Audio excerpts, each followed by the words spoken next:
Siamai gobeithio'n sylw ti, Lawrence ydw i.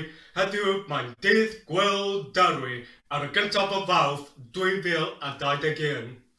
Heddiw, am y tro cyntaf a gaf y sianel YouTube fydd hyn yn raglen hir iawn y dwi'n mynd i creu achos a gyfer y raglen yma, neu fideo yma, dwi wedi penderfynu y creu cyngerdd mewn quarantine yn enw Cyngerdd yn Yrradd Derwy Sant a gafodd gyntaf o'r awrth 19 llynedd ar y Mandona.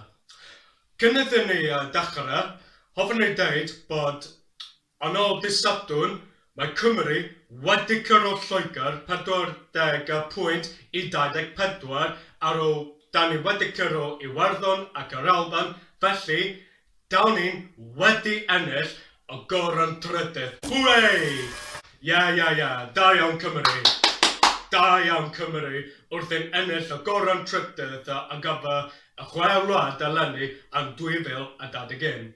Rwy'n ta, a gyfer y fideo yma, a gyfer dydd Gwyl Derwy, can gyntaf dwi'n mynd i chwarae yw Pwtari Bys a Pant Cwrlan i Wyn.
Nesa, a gyfer Alaw yn Gwarin Cymraeg, dwi'n mynd i chwarae Faniglan a Machantladd.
Nesa, y trydydd set o caneuon, dwi'n mynd i chwarae Ffarwel i Marian, Mach Megan a Bwll Lamberis.